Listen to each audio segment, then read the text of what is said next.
Welcome. It's indisputable. I'm your host, Rashad. Richey, good to be with you. We have a lot of ground to cover today. Breaking down news of the day, none other than Sharon Reed, host, commentator, and TYT sports contributor, all-star. Always fascinating to have her on the program.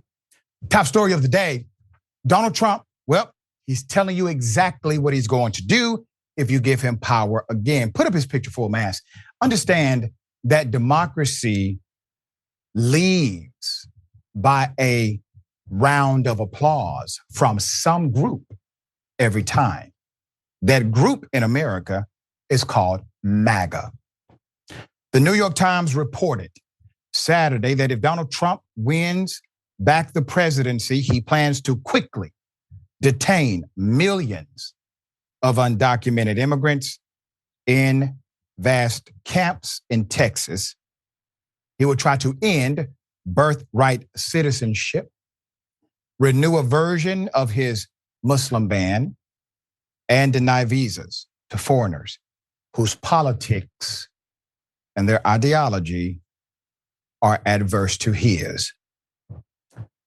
Let's start with Mother Jones. The draconian measures are part of a blitz described by far-right Trump immigration advisor Stephen Miller as an effort to execute an array of problematic and, in some cases, clearly illegal steps to restrict legal immigration and deport millions before immigration rights lawyers and federal courts can catch up.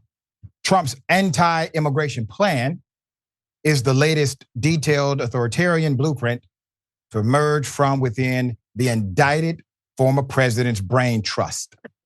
Trump, if elected, also reportedly plans to immediately invoke the Insurrection Act to allow him to deploy the military against civil demonstrations. Isn't that ironic? End civil service protections so he can fire large swaths of federal workers, something he tried to do before, and use the Justice Department to prosecute critics and political enemies. It may not be news that Trump wants to do such things, but the specificity and resolve with which his advisors are preparing to implement his wishes is a major departure from Trump's past attempts. Throughout his first term in office, Trump's malicious intentions were often thwarted by his administration's inexperience, incompetence, and advisors who tried to instill some presidential norms and prevent their boss from violating the law. Trump and his remaining loyalists, the Times notes, believe they will face no such restraints in a second term. Where are we? We are at a crossroad. We are on the edge. We are on a slippery slope, a thin line, whatever you choose to call it. Donald Trump is laying out the blueprint. He's telling you exactly what he will do. Likely he would do this on day one if you give him power again. The man right now has no political power. He has no governmental power, but he still has political power and governmental power de facto. He's been granted courtesy inside of courtrooms that no defendant has ever received. Literally, a judge told him just the other day that Trump can talk negative about him all he wants to. A judge has never said that. You have a criminal justice system not willing to do what is necessary to prosecute a criminal. Now, when I say that, I know we'll look at some of the indictments and we'll say, well, he has indictments. Yes, he has indictments. But he also has violated gag orders multiple times. His bond should have been revoked. He should be sitting inside of a place called Fulton County Jail right now. But he's not. What does he want to do? End birthright citizenship. We're going to go down the list here. The 14th Amendment of the Constitution says anyone born on US soil is guaranteed citizenship Trump hopes to sidestep the law by ordering federal agencies to stop issuing documents like Social Security cards and passports to any babies born to non-citizens. Though such a policy is unconstitutional on its face, Trump's entourage hopes to have it in place prior to an eventual Supreme Court ruling. Isn't that something? Let's talk about why birthright citizenship is codified inside of the US Constitution. Without it, the powers that be said that Black people born in America were not citizens and could never be citizens because of the country, according to them, Black people came from, meaning their lineage could not transform. Thus, they would have no stake to become citizens in the United States of America, regardless of where they were born. 14th Amendment said, wait a minute, that's not correct. US Supreme Court interpreted that birthright citizenship is a thing, and we have thus codified it into law. And now Donald Trump says that very thing that allowed Black people to be considered citizens in the United States of America will be challenged, overturned, or ignored. There's more. He wants to end DACA. Trump would renew his efforts to end a popular Obama-era program that shields from deportation any undocumented people brought to the US as children. In 2020, the Supreme Court blocked Trump's first effort to ditch the program. But today's ultra-conservative court might rule differently. He wants to ban Muslims again. Trump hopes to reinstate his ban on travel to the US from multiple Muslim-majority countries. President Joe Biden ended that policy on his first day in office. Though Trump does not appear to plan to try to implement the sweeping Muslim ban he called for while campaigning in 2016, he has said that is the goal of his policy. There's more. He wants to boot refugees. Remember, a refugee is a legal status in the United States. Trump intends to suspend America's refugee program. He plans to include possible deportation. Tens of thousands of Afghans who settled in the United States in 2021 after the Taliban took over because Trump held a secret meeting with them and provided the catalyst necessary. Many of them are former allies or supporters of the US military who were allowed to enter the United States because of the likelihood they would be killed by the Taliban in reprisal. Under Trump's plan, they would be sent back and for surely put to death. There's more. Loyalty test for Israel. This is called your proxy test. Trump has said he would cancel the visas of foreign students who took part in protest against Israel. He also wants to expand ideological screening of visa applicants to block people his backers consider, quote, to have undesirable attitudes, end quote. Roundups to achieve mass deportation of undocumented immigrants, including otherwise law-abiding people who have lived in the US for decades. Trump would order immigration and customs to carry out sweeping raids. Instead of merely arresting specific individuals, the agency would detain a large number of people in public places. Personnel from other federal law enforcement agencies, along with the National Guard troops and police from willing local jurisdictions, would be deputized by the federal government to help, according to Miller. Then comes the camps. Miller said the new Trump administration would build vast holding facilities, likely on open land in Texas near the border, for undocumented immigrants who would be detained there until they are deported. Send in troops. Trump also hopes to use the military to round up undocumented migrants. This is clearly illegal. There's an act that bars this bars the deployment of the U.S. armed forces for domestic law enforcement, but he's going to ignore that. Trump aims to get around that by invoking the Insurrection Act again, with the claim that illegal border crossings constitute anti-government rebellion. You see what he's doing here, right? He's the only person that animated an anti-government rebellion. We said you have to use the Insurrection Act against Donald Trump, his cronies, those that support it immediately. Utilize it by way of the system that it is applied. But no, they play games, and they still are. Declare a health emergency. Miller told the Times that Trump's Centers for Disease Control and Prevention would invoke a public health law that allows the administration to expel visa-less asylum seekers who arrive at the border without first considering their claims. The administration applied a similar strategy during COVID by means of an emergency rule known as Title 42.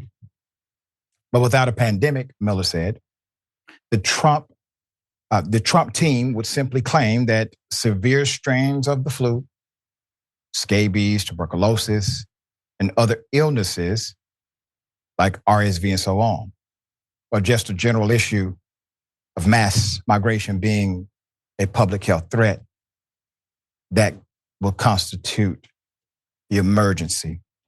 And let's not forget about the children, kids in cages.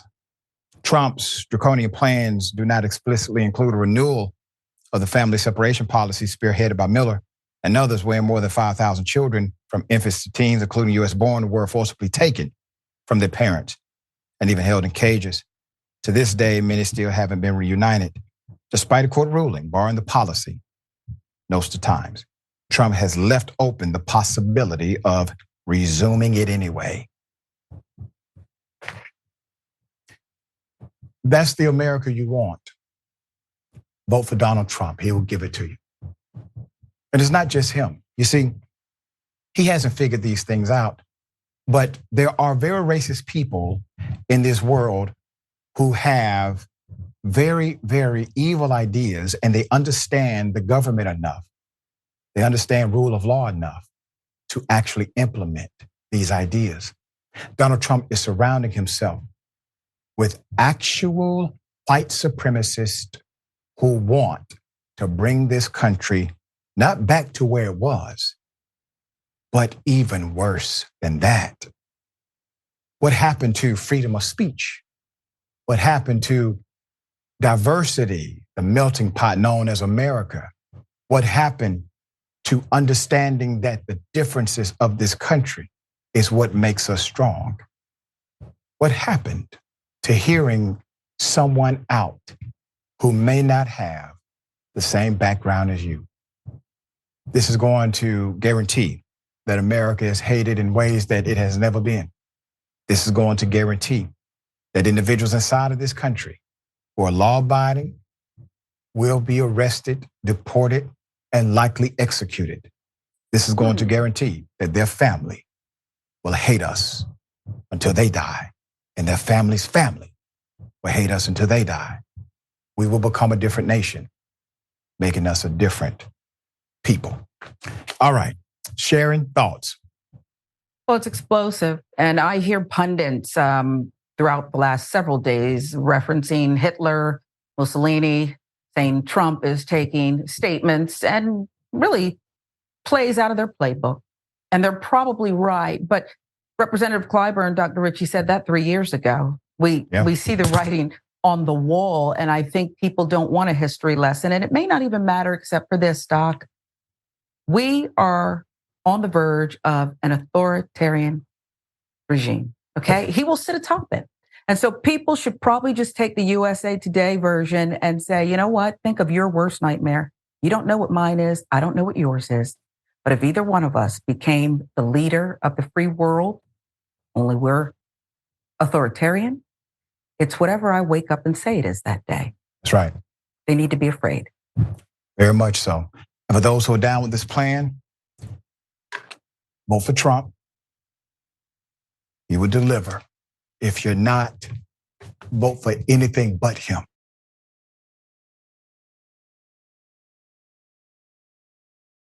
A mayor has a son. The son is caught on camera hurling racial slurs, doing a lot of other things. Put up the picture for Mass. This is a hell of a story. I'm taking you to Indiana. Mishawaka, Indiana.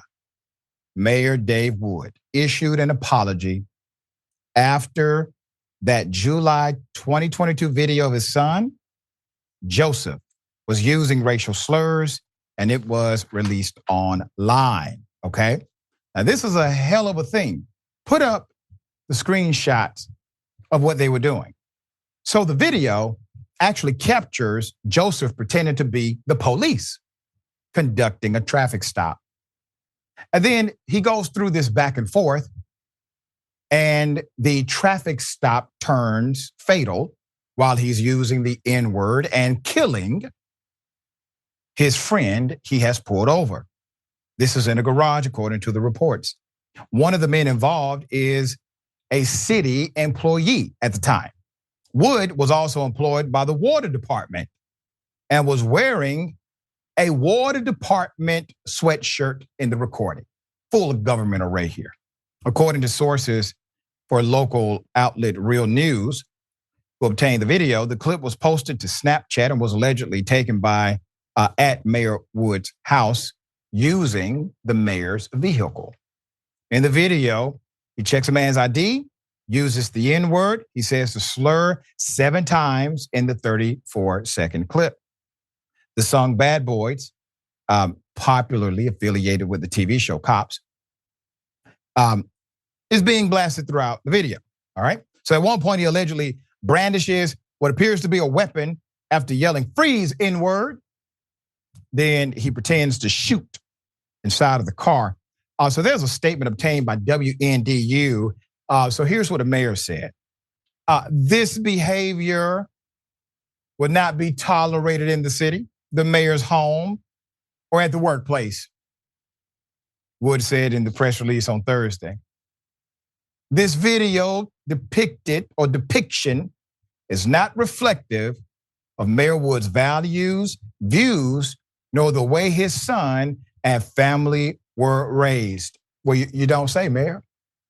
So this is the first time your son, who was at your home, works for your city, has ever said the N-word in your presence. He's still employed. He still comes up to the house, probably stays there. So this is not something that has happened before. All right, as it relates to our son, Joseph, this has been a difficult time or difficult period for him, our family, and our community. We make no excuses for the reprehensible nature of this video, he continued. We have encouraged him to seek help for his mental health issues. And he has begun that process and is making progress. He is a young man with a full life ahead of him, and we are committed to getting him the assistance he needs. We ask for your continued prayers, privacy, and support. Okay, so now racism is a mental health disease, according to the mayor. When you see the video, and unfortunately, because of certain rules, we could not play the full video. But when you see the video, it is clear this individual is well within his racist mind. It is not a mental health issue. He's simply a bigot and wanted to play a game where he killed a black person. The employee and Joseph, who also worked for the city, were indefinitely suspended amid an ongoing investigation. Joseph has previously come under fire after he was recently charged for allegedly driving under the influence following a crash in September, according to reports. The arrest came nearly a year after Joseph Wood was suspected of driving drunk during a traffic stop in the city, but was instead given a ride home by the police. Is that Joseph? That's the mayor's son. Come on, get back here. Let me take you home. See, a life of not only privilege, but protection from one's own actions. You know, a lot of us grow up not because we got older, not because we made mistakes, but because we learned from them. And when you have a perpetual cycle, an ecosystem of protection, regardless of your action, you never get to that point of realization. So you become an adult who continues to do things like a child. He's quite responsible for his actions. This is not, in my opinion, a mental health issue whatsoever. And shame on the mayor for proclaiming everything but apologizing to Black people. All right? Okay, Sharon, thoughts here. Yeah, the mayor is, I'll say the mayor is 45% culpable here, okay? Paid suspensions, cops covering things up because the captain and the mayor are friends in the prior incidents you spoke of, Dr. Richey. And oh yeah, you got a job at the water department. Nice, respectable young man, only he is a nasty, ignorant, drunken racist, okay? Yeah. So he still is on this indefinite suspension. What about the money? Black people pay taxes too. That's right. Well said. We will bring you an update on the investigation if an update ever comes. Don't hold your breath.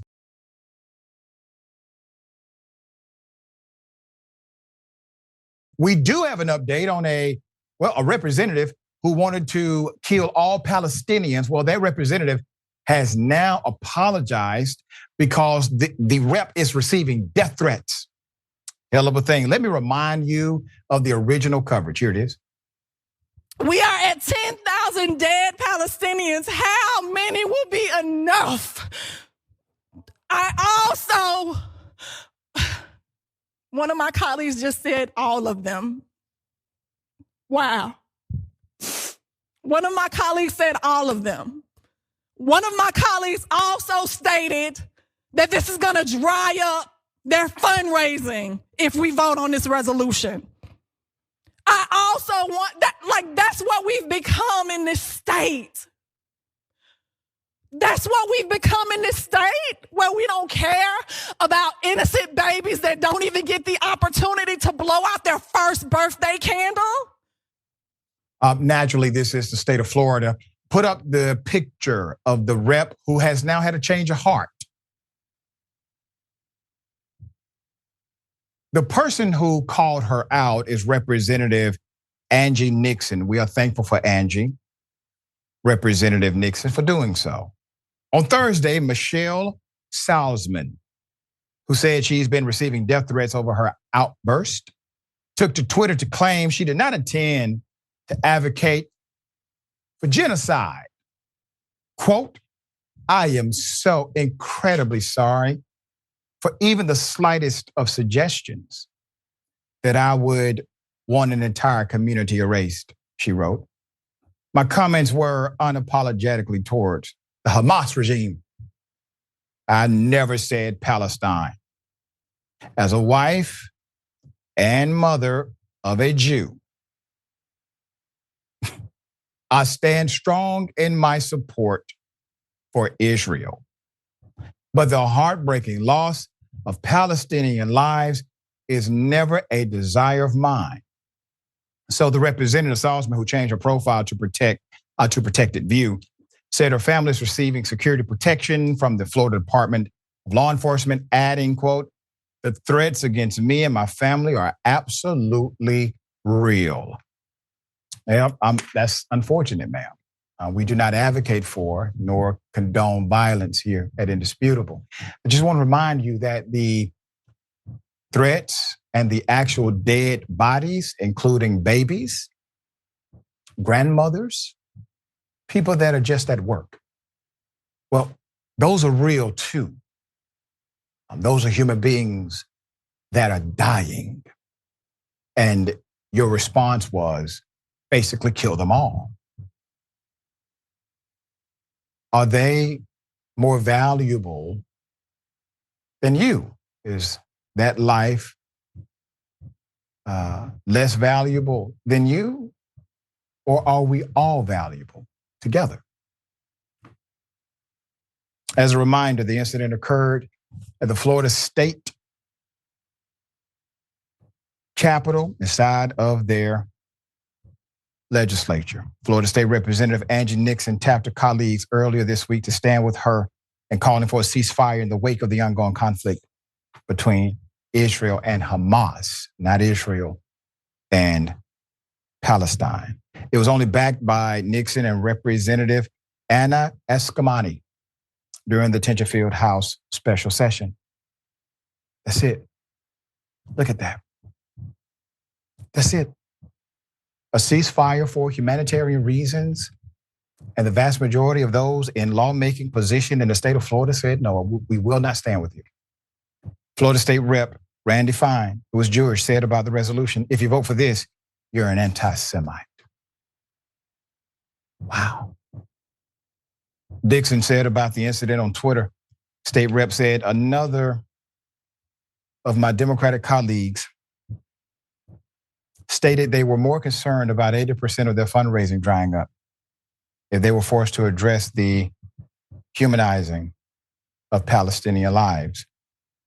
Randy Fine called me evil and whipped the Republican caucus to stand up and turn their backs on me. I have never witnessed so much hate in real life, in real time, as I did on yesterday. Republicans and Democrats working together to ostracize someone, simply asking for them to see the humanity in innocent human lives. You don't think they're working toward an agenda here? Let me put it this way. It's one group last year. There was another group in the middle of the year. It's the Palestinians this year, right now. What's to stop it from being Black people? What is to stop it? Because right now they have gone through the variations of color. I mean, they have been anti-brown, anti-Palestinian. What's to stop them from being anti-Black? Nothing. Those who are silent and know this is wrong, you have to stand up too. It will take a collective chorus to transition this low-level thinking and raise the consciousness of this nation. Without you, I'm talking to the decent people who are silent, you're not that decent if you're silent. All right, Sharon, thoughts. And if you're silent and not that decent, you also are pretending that Black babies, brown babies, that rainbow that you're talking about are as important as white babies. Because if they were to you, you wouldn't be able to be silent. So yeah, the representative asked that question, Doc, about whether, I don't even think she phrased it as a question. She said, this is the state where we don't care about these innocent babies. The only thing she should have heard in the background was yes, or I, or whatever they say, because it's true. And we have to just have an honest conversation about that. These brown babies aren't worth anything to a lot of people. So sad. We got more on the other side. It's indisputable. Stick and stay.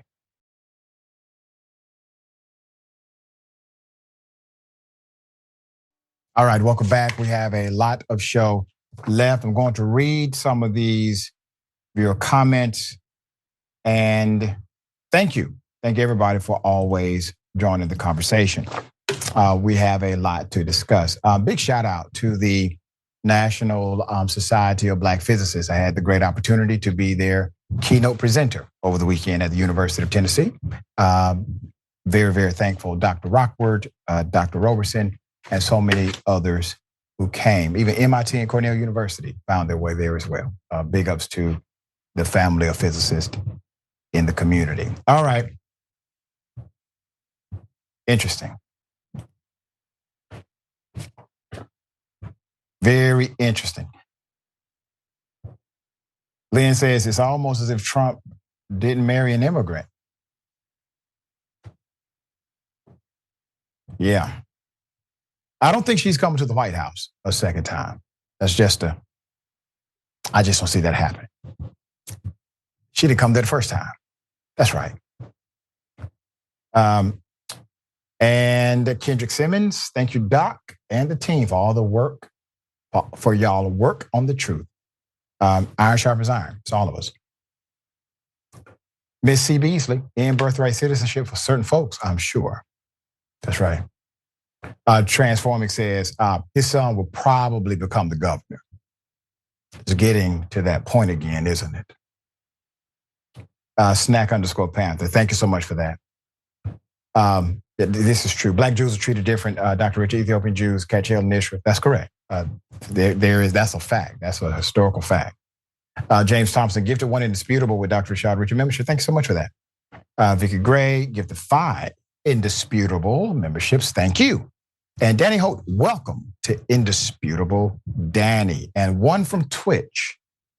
Love 18 White Girl says, how do you say the N-word 7 times in less than 34 seconds? Practice. Practice, that's how.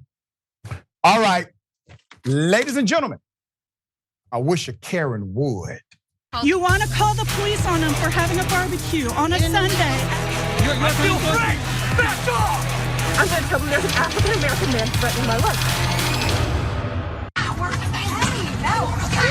Give me another pie. You just got run over. I want another pie.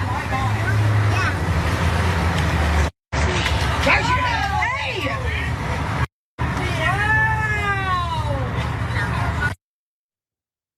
Let's see that one more time. I want to see the getaway again. Here it is.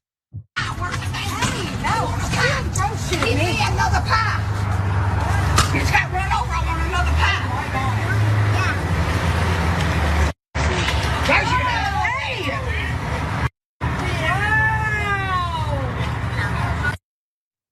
Let's put up the picture full mass. Karenicity and OG Karen runs deep. But before we jump to conclusions, we need to understand what the hell is in those pies. This whole situation may be explainable if we understand what's inside of the pies to make someone act in such a way. In all seriousness, Karen, the way you're treating people who have decided to serve you food is reprehensible. They do not deserve your extreme treatment. And then the way she decided to run after whatever the hell that was just adds to the insanity of it all. There is no power on this planet that should be able to cause that kind of action. Let me stop. Because if my grandmama pie was inside that window and they were stopping me from getting my grandmama pie, it may be a problem. All right, Sharon, thoughts here. Well, I was just looking it up. The pie, there are real ingredients in it. Okay, they're freshly sliced apples. So that could be it. Okay, I don't know why she acted a fool. But be careful, the filling is hot sometimes, Doc. I just don't know what to say. Okay, I don't know about the strawberry and cream one, but there are real apples in the other one. It's confirmed. I mean, if it's real apples and they're hard to come by, and if you were supposed to get 2 and you got 1, all right. We'll update you on this, Karen, when we get more information.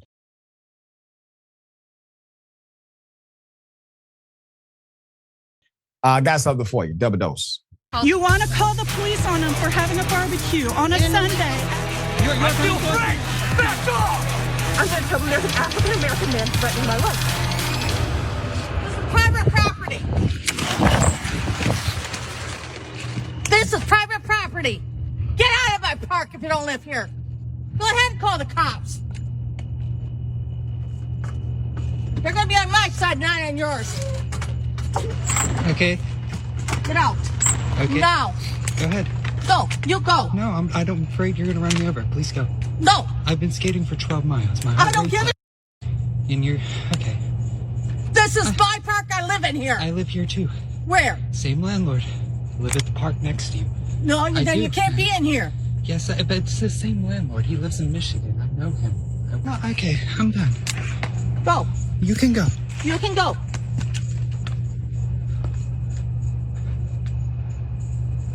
Go ahead. What are you taking my picture for? I'm taking a video. He doesn't work in Michigan. They're from Chicago. Okay. Fascinating. Put up the picture full mask. Now, the way this Karen pulled up on this individual, I mean, obviously, this particular Karen has done this move before. I did not know a golf cart could make such an entrance. I mean, she whipped it like it was a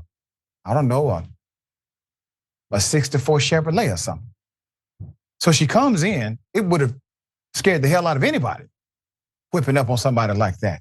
And it's always interesting to me, keep the picture up, that people who claim that a stranger being around is dangerous and they should not be there, they are mighty bold about their confrontation of said individual.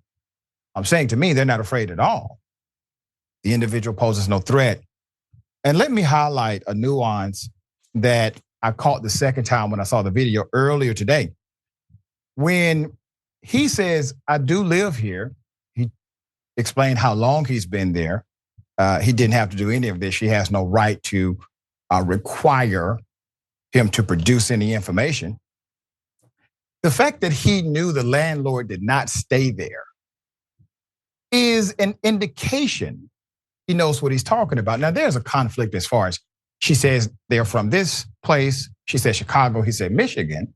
But the fact that he's aware the landlord is not there means he has some level of inside information, perhaps because he actually does live there and pays rent to somebody. Sharon, thoughts here? What I saw in the footage there, Doc, was one of the bravest Americans, perhaps in history. And you're right, I note the courage, the fearlessness of this woman who drove straight into the misfire, I guess you might call it, and the right. young blonde cadet who appeared to be with her in the golf cart learning early. They belong on the front lines, these Karens, as they protect America. That's right. Yeah. I think it was actually, it's a Karen version of Training Day that needs to be made. We need to probably direct that film. All right. How do you become a Karen in one day?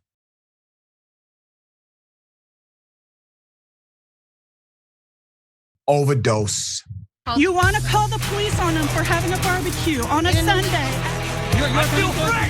Back off! I'm going to tell them there's an African-American man threatening my life.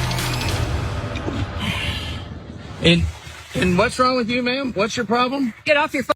What's your problem? Get off. Get off. What? Don't touch me. Get off. Don't touch me. Get off your Don't phone. touch me. And get off your phone. Don't touch me. You're in a parking lot. You're walking across. They're waiting for you to park, and you get in front of me. You walk back. That's really stupid. Get off your phone and pay attention to the people wasn't on the walking. phone. Yeah. What is that in your hand? I just turned it on. It's called recording, you dumbass. You were holding it in your hand. You were on your phone. No, I wasn't on my phone. You were on your phone. Get out of my face. You pay attention to people that Get are out of driving. my face. You pay attention to people that are walking. I am. Did I hit you? I wasn't even close You to your weren't ass. paying attention. I was. No, you weren't.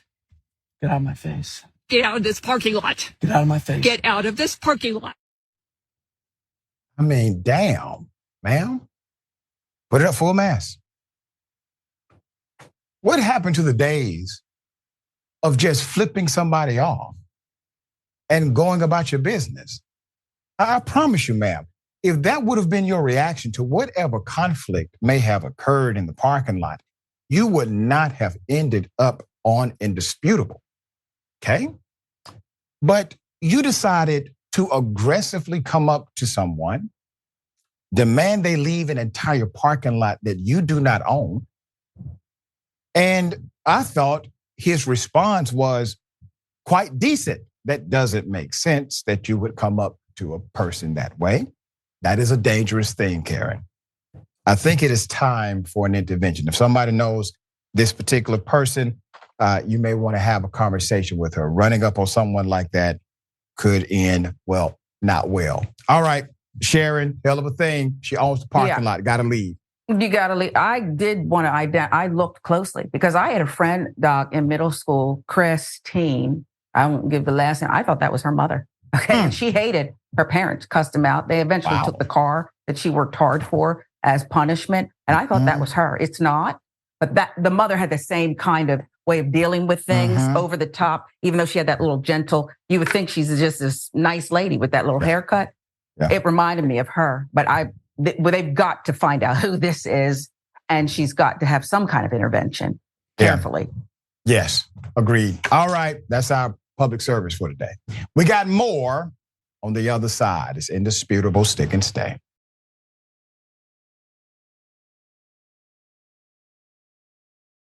All right, welcome back. We got a lot of show left.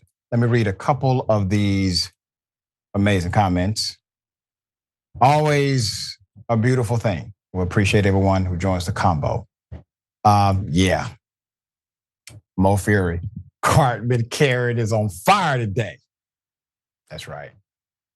Over 9,000. Golf cart Karen thinks she has a license to eel.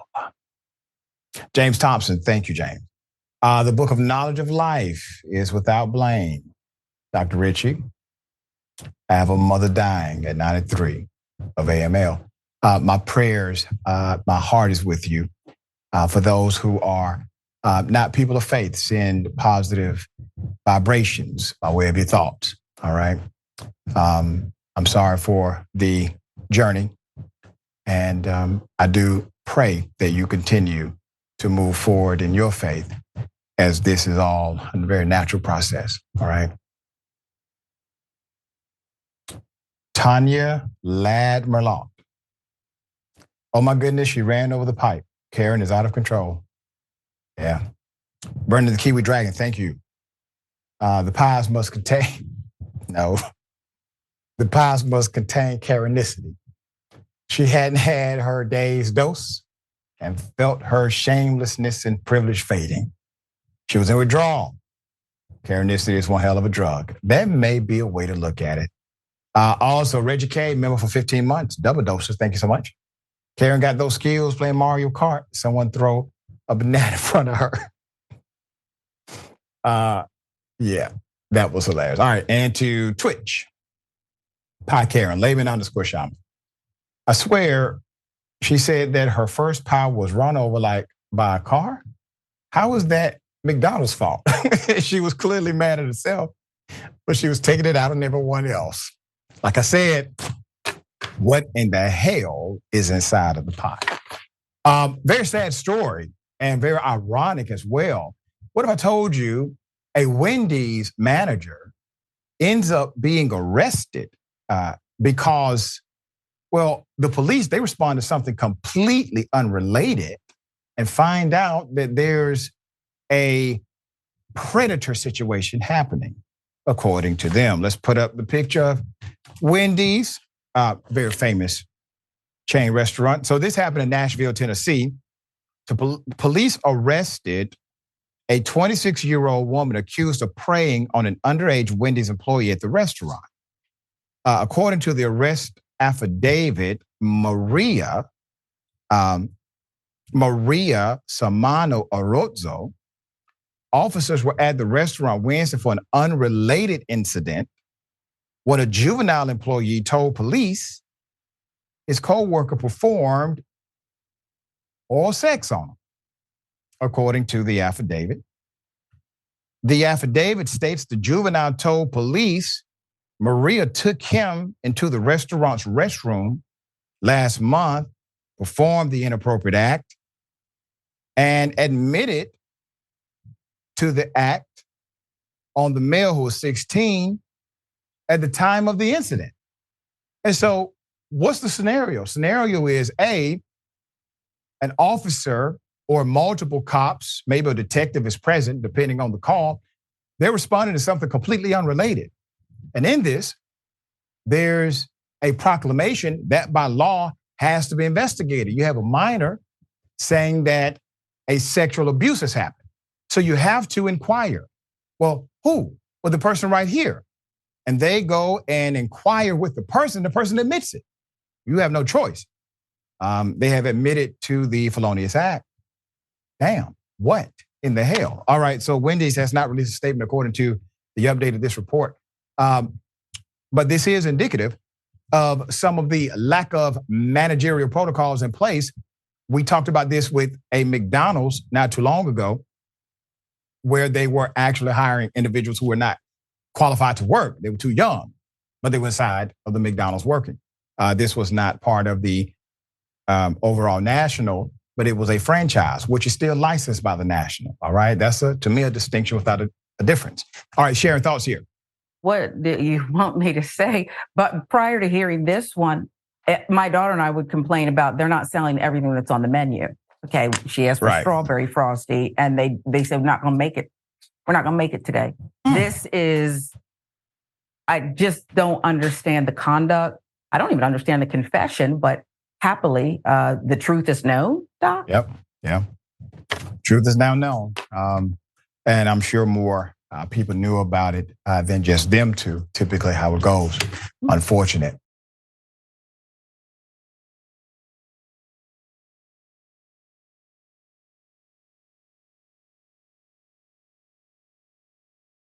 Hey, yo, check this out, guys. So what happened is we got Karen and Kenrin and the neighbor here. They're all like getting mad. She parked right here and they're like, Put your hands on me. What you want? hey, don't get in her face, because if she defend herself, I got that on camera. She said, you brown bitch, and the next thing you know, it just keep on going. So you see this? It's just crazy, yo. And they don't stop, and they won't stop.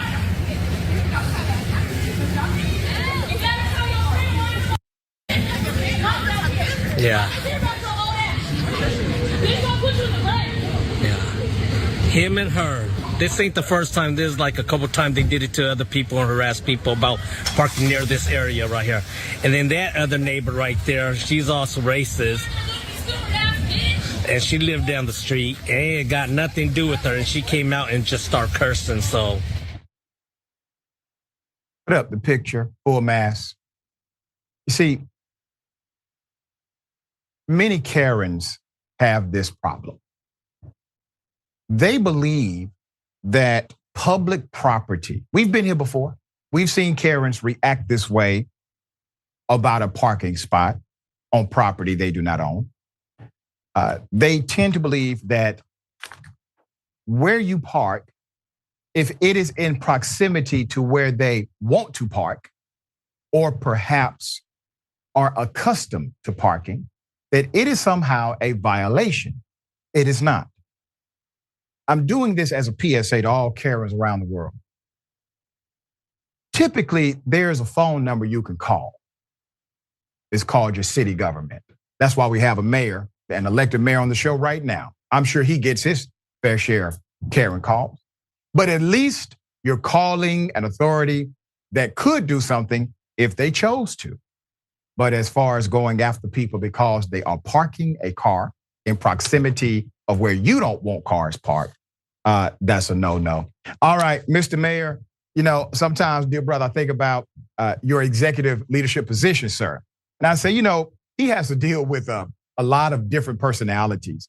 And I'm sure you have come across people that make a very big deal out of something seemingly small and something they really don't have the authority to enforce. How do you handle that as an executive leader? How would you handle something like this, the Karen that believes she owns the street? Yeah, I mean, like there are no parking spots. Because someone parks in front of your house on a public street does not automatically means that's your parking space. I'm looking in the video for any marking. There are no markings. And then to see her walking diagonally means this is not even your house. No policy can fix this. This is whiteness. This can't be legislated out. This woman needs to understand that. I would say, as an executive of a city, never approach anyone. Never approach anyone about anything, because vigilante justice sounds good on a Marvel movie or a Batman show. But in real life, that can wind up with someone getting really hurt and injured. And a lot of the times hurt. I think to me, this is just listening to the other neighbor who was recorded saying this, she has a habit of this. This is just someone who believes that her neighborhood shouldn't have certain people in there. And I don't have to get fancy for people to understand what I'm saying. Yeah, there you go. All right. Very sad story. Let's put it up full mass. A black teen She was bystander. She dies after a shooting near Georgia State University in Atlanta. 19-year-old Deasia Hart, a Georgia mother, who was caught in the middle of crossfire and left in critical condition following the shooting near Georgia State University. This happened October 29th. She later died from her injuries on November 6th. According to WSB-TV, her family questioning GSU about, quote, why a patrol car was parked across the street and did not render aid to her. Hart's loved ones shared a heartfelt statement about her life, emphasizing she was a loving friend, family member, and mother to her 1-year-old child, and how she was a recent 2023 graduate who planned to enroll in school for spring of 2024 with aspirations to become a lawyer. Per Atlanta News First, the family has hired nationally recognized attorney L. Chris Stewart, he happens to be a good friend of mine, to investigate the incident. He has a major firm. Hart's family said Atlanta's 911 call center did not respond to multiple calls following the shooting, and said Hart's friends put her in their own car and drove her to the hospital themselves. There's more. According to Channel 2 Action News, they received the following statement from Georgia State University Police Department in response to the family's claim that a GSU patrol car was parked across the street and did not render aid. Quote, GSU PD was notified by Atlanta Police Department of the shooting incident. When GSU police arrived, the City of Atlanta Police Department was on scene. As from all the videos we have reviewed, we did not see a police vehicle in the footage until Atlanta police arrived after the incident had taken place, end quote. Details of the shooting are this: 3 other innocent bystanders, described as 1 male, 2 females, who were also shot that morning, reportedly transported themselves to the hospital with non-life-threatening injuries. The incident happened in the early hours of October 29th at about 5 a.m. near a racetrack gas station. Local police said the shooting was a result of 2 groups fighting, Atlanta News First reported. The outlet noted that a large group was present at the gas station across from a student dorm and dining hall. Let's put up the surveillance footage. Officials shared surveillance video related to the incident, which showed one of the persons of interest in a purple hoodie holding a firearm on the left. Police said after the shooting, the man took off his hoodie and discarded the weapon. They are also looking to identify 2 more people connected to the case and urging the public to reach out with any information. Put up the mayor. Hart's family also called on Atlanta Mayor Andre Dickens to take a position on gun control. In an October 29th statement, GSU President Brian Blake announced 2 of the victims were students, but did not release their identities. He also swore the safety of the GSU community was a top priority, as the university will be assisting police on the matter. Meanwhile, some of the students told 11 Alive they feel a lack of safety on campus following the shooting. The October 29th shooting comes roughly 6 months after a shooting in April, in which another student was shot. A similar incident happened in December of the previous year, resulting in a fatality. All the incidents happened at or near the racetrack gas station, near the intersection of Piedmont Avenue. And for those of you who may not know the campus of Georgia State University or the student body makeup, so let me explain. 1, you have a lot of Black students now that go to Georgia State University. Number 2, you also have a lot of interaction with the public because the campus is affixed inside of the city. It is not a campus in a traditional sense where you have your own property without another property infringing on it. It is in the city and it is quite accessible, all right? So these things have happened near Georgia State University and not typically on the campus, but the campus is not as narrowly defined as you would define the campus of, let's say, another college, all right, like Georgia Tech. But it is defined by way of building and structure. It's a hell of a thing. The bottom line is this: there should be more police security, especially given the fact that these crimes have elevated in the city of Atlanta. So I understand the parents' point of view. There should have been much more security present. And if an officer was around, first aid should have been rendered immediately. All right, Sharon, thoughts here. The lack of leadership. Yeah. It's a lack of leadership. And I'm not talking about the college president, Blake, for GSU. It is time for Mayor, listen, it may not be fair, but it is time for Mayor Dickens to figure it out. He has been front and center leading the way on a $90 million training center. Right. Okay? It's time for you to lead on this. If you want Atlanta to stay great and you want people to keep coming here and sending their babies here, I don't know if there was a car there or not, but because there's so many lies being told constantly, Dr. Richey, I side with mom and the family until we learn more. They'll get my benefit of the doubt. Mayor Andre Dickens, lead. This is the most important thing. There's so many other things I could list. Check my Twitter. And I will say this about the mayor's leadership. It makes no sense, brother, that they had to put this woman inside of their own vehicle and drive her to the hospital because 911 was non-responsive according to the family. Now, I want you to think about that. That is squarely under your jurisdiction. There is no jurisdictional issue. You are in charge of 911. You are in charge of the police. I don't give a damn what they say. I don't care what the chief says. You, sir, have executive control over the police department, okay? These things are avoidable when a person is shot naturally. Seconds create a lifetime. All right. Can I tell you one other thing real quick? In the last year and a half, as you know, I've had to call 911 to get aid for my elderly parent. Mm-hmm. Every time I'm put on hold. Wow. Every time there's a recording. It's so Mayor unfortunate. Dickens. We were here 2 years ago.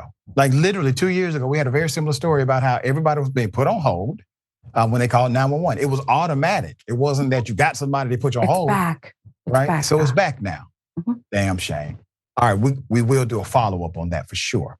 All right, we got more on the other side. The bullpen is next. Stick and stay.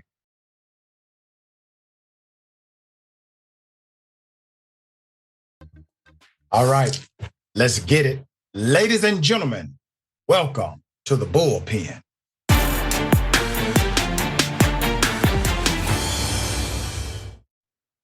He's back, David Grasso, who is the always great to be CEO. here, Doc. Yep, CEO of Bold TV. Good to have you, man.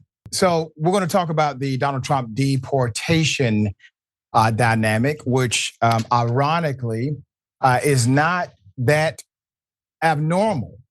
He said things like this before, but there's an exacting precision to how they will implement. There's a focus here that has never been, meaning this is likely more than just rhetoric. So I don't want to presume what you know or believe about some of these proclamations that have come out, but I would like to get your sentiment on them, and we can then debate the issue if we have disagreement. Yeah, so immigration is always a touchy issue, right? Because immigration is one of those few issues that affects American society permanently. Also, most of us, a lot of us anyway, descend from immigrants. My mom is a refugee and my dad is the grandson of Italian immigrants. So policy literally affects the people who live next door to us. I think high level, we have to figure out what's going on economically in the United States and across the developed world. Birth rates are dropping. As we know, many of our friends don't have kids. And if they do, they might have one. And that's not enough to sustain a growing retired population.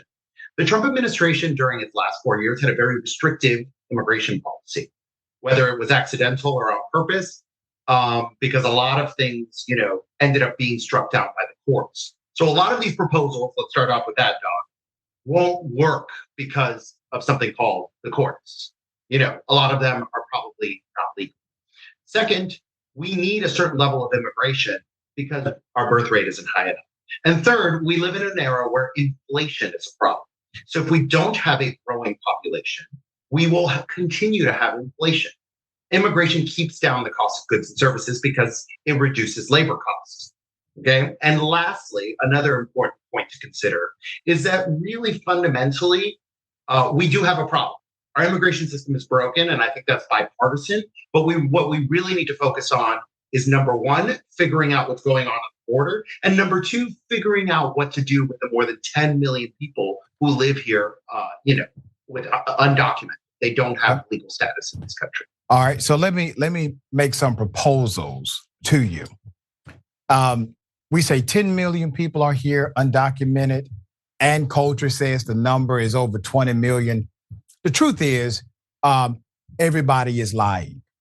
Nobody actually knows the true number of undocumented individuals inside of the United States.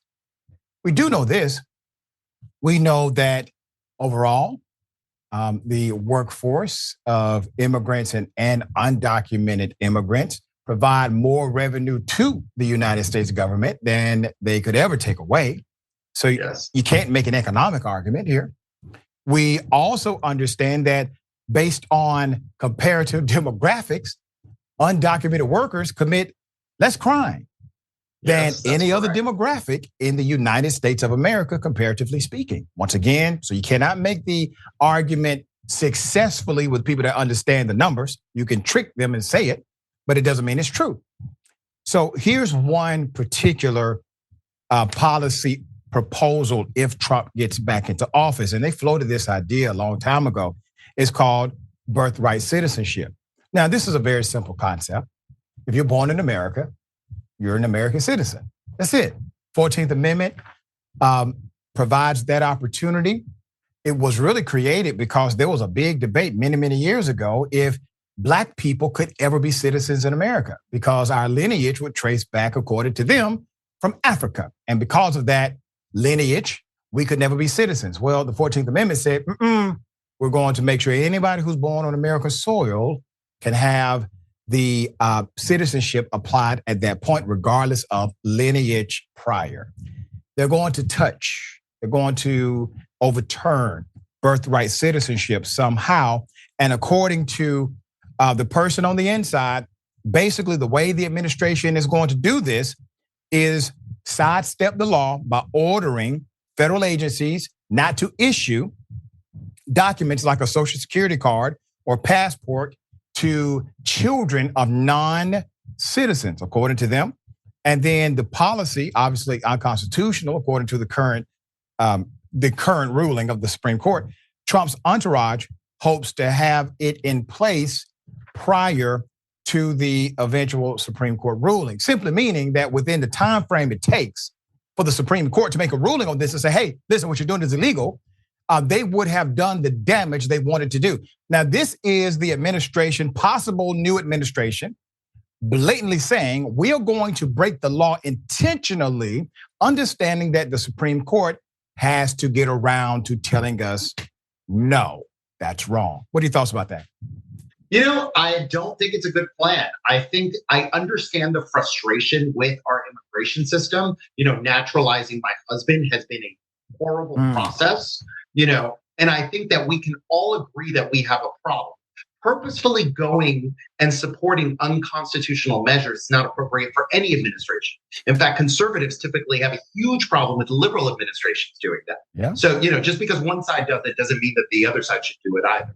I really think we have to admit that we should prioritize dealing with the population who has already been here for many years, has been paying taxes, and people like dreamers, their families, and other people who have significantly contributed to our labor force.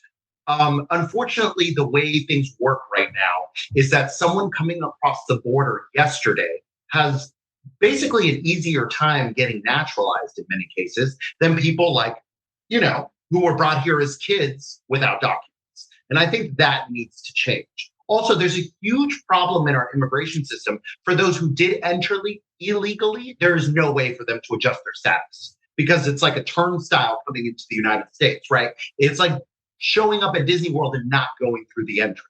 You have to have a legal entry.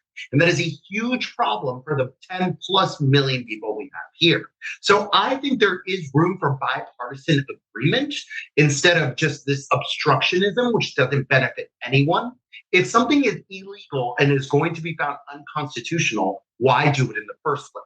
How about we trade more border security, reforming our refugee, status issue in exchange for a legal path to some sort of documentation for people who, quite frankly, are already living among us. That's what I would prioritize. It is quite fascinating to me that the conversation seems to be difficult among people that actually understand policy or allegedly understand policy, right? You make the economic argument, they don't care. You make the argument about individuals living a very productive life. And so at some point, David, you have to admit the reason they want to do this, the reason they want to deport, the reason they want to create concentration camps, basically, has nothing to do with the revenue, the economic dynamic, has nothing to do with resources, has nothing to do with crime. So what's left, dear brother? Why do you think they really want to do this according to the breakdown of the plan we see before us? Well, I will answer that question. Don't get me wrong. But I think I want to touch on one thing. If you really want to stop undocumented people from working, go after employers. I don't think that's a point I've made many times here on this show because the same federal law makes that illegal. That's right. That's right. The law is the law. Enforce the law. We encourage every administration to enforce the law. But why go after regular people who are just seeking a better economic law? Why do you think, brother? Come on, man. You already know why. I want you to say it. I think it has a lot to do with white identity politics. That's right. Caucasians are worried about becoming a minority. What they don't understand is that, a lot of racial narratives in this country are white, black. Right? If you look at me, I'm an ethnic European, right? But I'm Hispanic, right? And there's people who look like you who are Hispanic. And I have cousins who are Chinese who are Hispanic.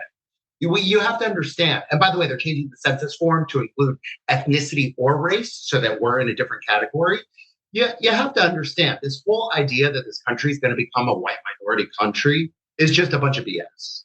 The demographics aren't there. It's not happening. You have to slice up everyone into little pies in order to get where you are. But that is drummed up for support. And unfortunately, a huge part of the conservative movement these days are those white identity politics. And I think we have to be honest about it. Yeah. And I will say this, dear brother, based on what you just offered to the show, based on their definition of whiteness. Now, remember, they categorized this, created the category, made themselves at the top of the chain of that category. The definition of whiteness has been changed over time. So based on their held definition of whiteness, you're a threat to them. And others are a threat to them, even though it's only a social construct they made up. That's the issue here. We literally are becoming a nation imploding because of definitions of societal constructs that were created in order to have separation in the first place and show a hierarchy of dominance. So let me go back to something you said that I do agree with wholeheartedly, and I've talked about this on the show quite often, and that is the employer dynamic. Over 90% of undocumented workers come to America for what? Work, right? The same federal law that says it is against the law to work without proper documentation in America. That same federal law, the subsidiary, says, and it's illegal to what? Hire them. But you never see the HR director, the job recruiter, the CEO, the COO, they are never arrested at the warehouse or wherever they go to do a 600 people being arrested. There's a helicopter in the sky from the local news team. So obviously this was planned, but you never see the people who are in leadership who provide the opportunity, who are the catalyst to the issue. They're not even talked about in the political circles. They're not talked about in the policy dynamics. Because you're missing a step there. Okay. These people work for third-party companies, and it's a huge business. Okay. So, in my office building, the people who clean are they're hired by a third party so that, a name that's in the stock market doesn't have to employ undocumented people. Right. And farm work is a lot of that. I believe there's been a lot of documentaries about, the effect of Mexican labor on our agriculture system. Yeah. Yeah. So, without those people working hard, we literally wouldn't have salad. So I think we have to be honest about things. And I think the extremism in this argument where, we go from open borders to concentration camps is wildly damaging to everybody. We need to have an honest conversation about the incentives that we're creating for undocumented migration. Think about my mom's home country. Almost 5% of the population of Cuba has left in the past 3 years. So you can imagine it's a mass exodus, right? And of course, we have a fast track towards documentation because of our involvement in politics. And I would recommend other ethnic groups are as involved in politics as Cubans are because it's been very successful. But the bottom line is we have to examine our system and listen to conservatives when they talk about moral hazard. But at the same time, we have to listen to liberals when they say, hey, why are we persecuting people? Go after employers. And also, these people have been here in many cases 20, 30, 40 years. What, they're paying taxes and suddenly we're going to evict them now? That's not fair. That's not economically smart. And considering our birth rate, that is logistically not very wise. And let me say this, dear brother. And you could go back through our archives. You can find it on YouTube, on Indisputable. We covered a story here. It was a fascinating story. A person who was an ICE agent. This man literally worked for customs. His job was to deport people back to their homeland. Come to find out, he was always undocumented himself. I've read about that. Remember that? Yeah. It's a good story. Yeah. It's a hell of a story. Did they say, you know what? You have dedicated decades to this agency. You have been a remarkable friend of this agency and this country. We are going to work things out for you. Hell no. They fired him, detained him, okay? And he had to fight and claw just to remain in the United States of America after that kind of service. When I saw that, brother, I said, there is no hope for anyone to make a good faith argument to anybody inside of this government under that kind of hierarchy and ridiculous draconian leadership. Do you not agree? And what's really interesting is here in the United States, anyone who is anti-immigrant, it's very bizarre to me because most of us, some of us were brought here involuntarily, of course, but most of us, somebody somewhere chose to come here. And back then, there were no borders. And yes, when my dad's family from Sicily showed up, they were not white. They had to join the Italian mafia in Chicago in order to survive. So we are forgetting our own history. And when we see those personalities on those channels that are of Irish, Italian descent, it makes my blood boil because a century ago, we were treated poorly. We were not considered white. This rotating cast of who we have to bully next. And my big concern for Hispanics is that because we've become part of the majority now, or, absorbed into general American culture, that we're going to do the same to newer immigrants from Asia or from Africa, et cetera. Because this seems to be like the circle of bullying that every society does. Yeah. And I think we have to stop somewhere. We have to understand that this is a melting pot. It's not an ethno-state. It's based on an idea. And also, we're just simply not having enough children. So whether you like it or not, we need people to support our retirement system. If you are a baby boomer and you are looking to depend on Social Security and Medicare, you should be pro-smart immigration. Here's the bottom line. Anytime you start to adopt the narrative of your historic oppressor, it is time for you to look in the mirror, period. Dear brother, it is always a pleasure having you on the program. We'll have you back very soon. Thank you. Great conversation. Thanks, Doc. Yep, tell people how they can follow you. Check out your work. Yeah. Thanks. So I'm at Grasso Roots, Grasso Rots. I do videos on Instagram. Follow me. All right. Thank you, my friend. All right. Remember, take care of yourself, take care of each other, take care of the planet. Remember, the truth is always indisputable.